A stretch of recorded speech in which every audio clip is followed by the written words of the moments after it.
One day to go until America votes, and with the two candidates focused on states likely to decide the outcome, Kamala Harris has been in Michigan, Donald Trump in Pennsylvania.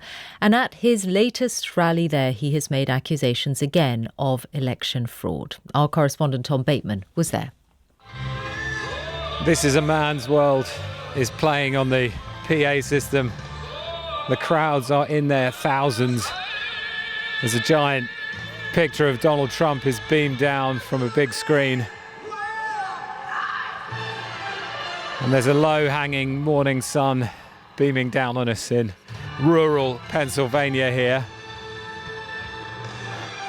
As a helicopter hovers above, about to come in, Donald Trump.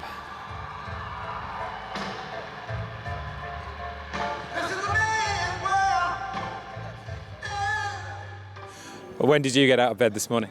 Got out of bed at 5:30. She woke me up. Happy to be here? Yeah. Pretty cool that he's coming to all the small towns and showing that he cares. What will Donald Trump do for you? I think he'll make life easier. Taxes, groceries, everyday living, be able to survive.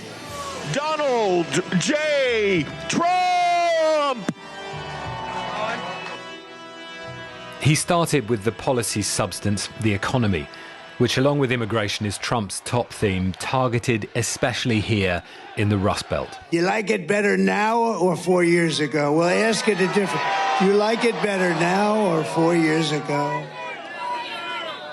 And I've come today with a message of hope for all Americans. With your vote on Tuesday, I will end inflation. I will stop the invasion of massive numbers of criminals coming into our country. Thank you very much, Kamala and Joe.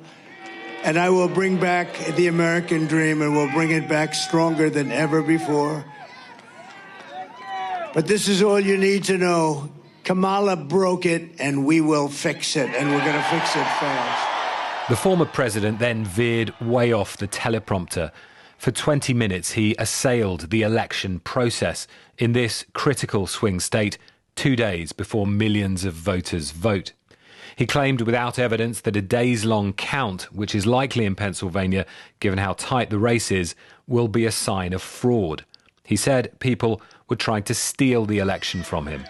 Can you imagine? They spend all this money on machines, and they're going to say, we may take an extra 12 days to determine. And what do you think happens during that 12 days? What do you think happens? They're cheating, shout some in the crowd. Bunch of crooked people. These are crooked people. Well, there's a crowd now spilling outside of the runway and the aircraft hangar beyond the barricades here, and a big screen outside. Some of the loudest cheers going up when Donald Trump has called the press, the Democrats, and the opinion polling all corrupt. And I have this piece of glass here, but all we have really over here is the fake news, right?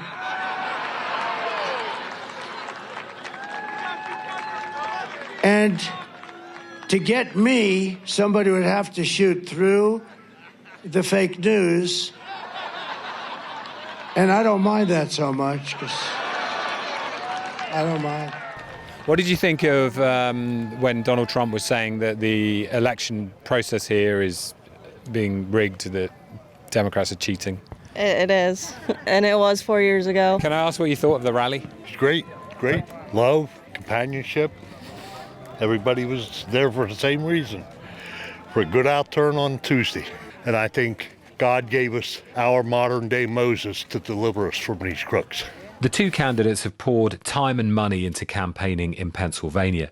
For Harris, who many voters say they still don't know enough about, the challenge has been acute, pulling even with Trump since the summer, but unable to break the deadlock. In the town of Harrisburg, the local Democrats rally their volunteers. They know a margin of just a few tens of thousands of votes could swing the election here either way. Well, I think it's going to be a very close race for the Senate race and the presidential. Bob Casey, a Pennsylvania senator, is running for election for the fourth time. For fellow Democrats in Washington who forced Joe Biden off the ticket 3 months ago, they may have hoped their gamble would have produced clearer numbers by now. Do you regret that you're not further ahead in the opinion polling?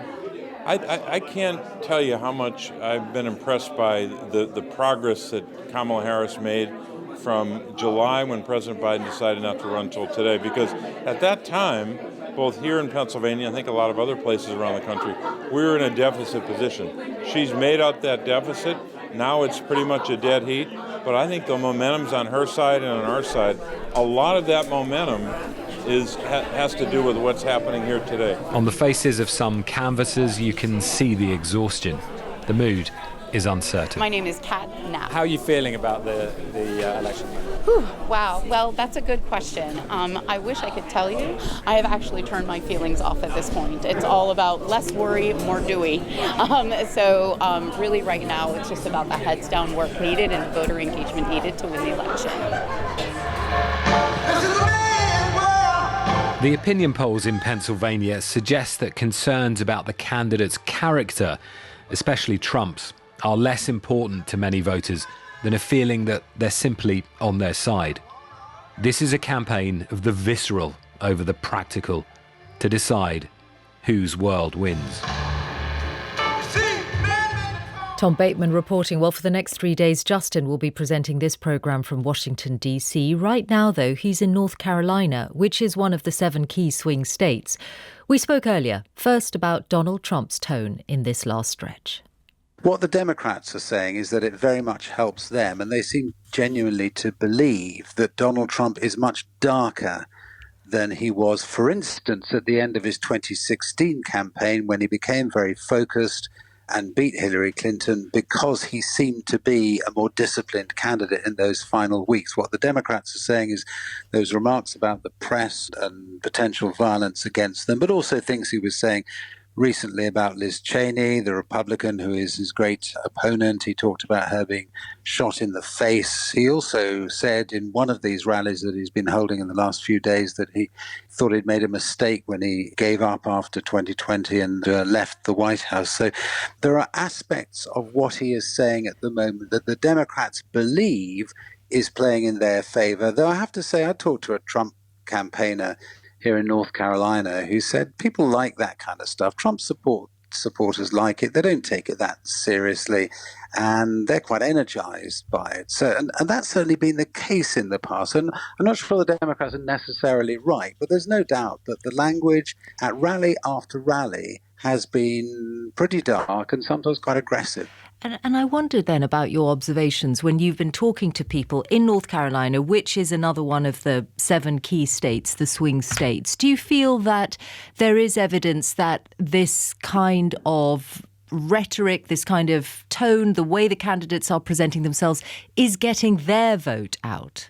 The big issue in North Carolina, and actually for Trump voters more generally, but particularly in North Carolina, which is a state that he should carry, it's been carried by Republicans since Obama won it in 2008, but not since then by any Democrats. And that there is this sense that if he can get young men to the polls, then he will win North Carolina and indeed win other swing states as well.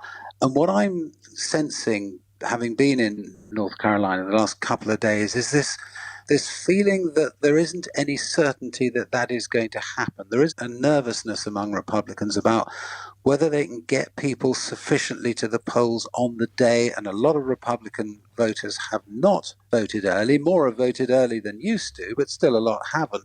And there's just a sort of sense that on that last day, there is quite a lot that could go wrong. And one poll suggesting that North Carolina might go to Harris, that she's ahead at the moment. It is only one poll. And is it a very gender-divided election? That Kamala Harris is one of her strongest suits is women's rights and women's rights over their bodies?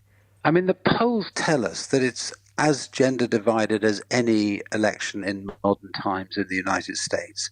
And there's a poll out in the state of Iowa, which has got a lot of attention because of the headline, which is that Harris wins Iowa, which I think most people think is unlikely. It certainly hasn't been a toss-up state recently.